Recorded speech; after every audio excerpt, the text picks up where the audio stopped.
Hello friends, நம்ம இன்றைக்கி இதை பற்றி பார்க்க போனால் இலக்கிய வரப்போகிற எபிசோடில் என்ன இன்ட்ரெஸ்டிங்கான சுவாரஸ்யமான விஷயம் நடக்க போதாங்க பார்க்க போகிறோம். வாங்க வீடியோக்குள்ளே போயிடலாம். நம்மளுடைய கார்த்திகை பார்த்தீங்கன்னா மூஞ்சில் அடித்த மாதிரி இந்த பைரியை நான் எங்களுக்கு மட்டும்தான் சாப்பாடு ஆர்டர் பண்ணியிருக்கேன், உங்களுக்கெல்லாம் நான் ஆர்டர் பண்ணல அப்படின்ற மாதிரி மூஞ்சில் அடித்த மாதிரி சொன்னது பார்த்தீங்கன்னா இந்த பைரவிக்கு பார்த்தீங்கன்னா ஒரு மாதிரி ஆயிடுச்சுங்க.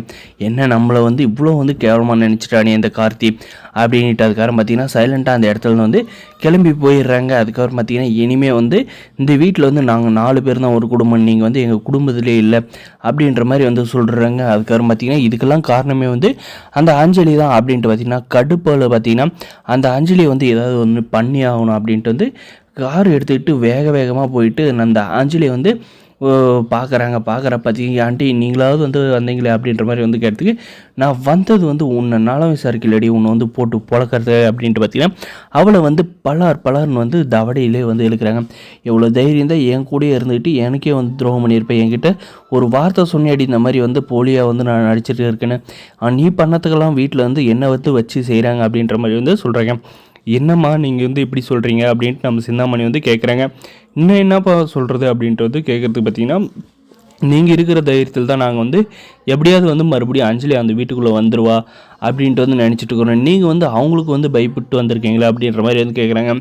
பயப்படுறதெல்லாம் ஒரு விஷயம் இல்லை, ஆனால் பார்த்தீங்கன்னா உன் மகன் பண்ணியிருக்கிற விஷயம் அப்படி. அவள் திரும்ப எங்கள் வீட்டுக்குள்ளே யார் கூப்பிட்டு வந்தாலும் சரி, இல்லை நானே கூட கூப்பிட்டு போனாலும் கண்டிப்பாக கார்த்தி வீட்டுக்குள்ளே விட மாட்டான். அப்படி கூப்பிட்டு போனால் கண்டிப்பாக என்னவுமே வீட்டை விட்டு வெளியே அனுப்பிடுவான் அப்படின்ற மாதிரி இந்த பைரியம் சொல்கிறீங்க. இப்போ என்னங்க பண்ணுறது, என் பொண்ணோட வாழ்க்கை அவ்வளோதான் அப்படின்ற மாதிரி கேட்டதுக்கு ஆமாம் உன் பொண்ணோட வாழ்க்கை அவ்வளோதான், எங்கள் குடும்பத்தை நல்லாவே ஏமாத்திருக்கல, ஒரு ஆள் மன்னிச்சாலும் மற்றவங்க யாருமே உன்னை மன்னிக்க வாய்ப்பே இல்லை. நான் ஏதோ இந்த அஞ்சலி கூட சேர்ந்து ஃப்ராடு தனம்லாம் பண்ணிவிட்டு நான் மன்னிச்சாலையும் பரவாயில்ல, வீட்டில் யாருமே மன்னிக்க துளி கூட வாய்ப்பில்லை. கண்டிப்பாக இந்த அஞ்சலியை வீட்டுக்குள்ளே காலடி எடுத்து வச்சதுமே கார்த்தி கொன்றுவான் அப்படின்ற மாதிரி சொல்கிறாங்க. அதுக்கப்புறம் பார்த்திங்கன்னா மேடம் ஏதாவது ஒரு வழி இருந்தால் சொல்லுங்கள், அஞ்சலி மறுபடியும் அந்த வீட்டில் கார்த்தி கூட சேர்ந்து வாழணுன்றாங்க. இவெல்லாம் எந்த ஜென்மத்தில் கார்த்தி கூட சேர்ந்து வாழ மாட்டா, இவ்வளோ அவ்வளோதான் நீங்களே வச்சுக்கோங்க அப்படின்னு சொல்லிட்டு இந்த பைரவி கிளம்பி போயிடுறாங்க.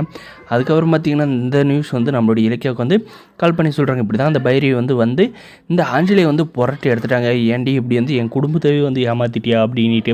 அதுக்கப்புறம் தான் நம்மளுடைய இலக்கிய ரியலைஸ் பண்ணுறாங்க, இந்த விஷயத்தை இந்த அஞ்சலியை இந்த பைரவிக்கு தெரியாத வச்சுட்டு இருந்திருக்கான், அதனால தான் எங்களுக்கு தெரில அப்படின்றத இதுக்கப்புறம் பார்த்திங்கன்னா என்னதான் இருந்தாலே அவள் ஃப்ராடு தானே, இருந்தாலும் அவங்களுக்கு தெரியாத விஷயத்த நம்ம தெரிஞ்சுன்னு சொன்ன தப்பு தான் அப்படின்ட்டு.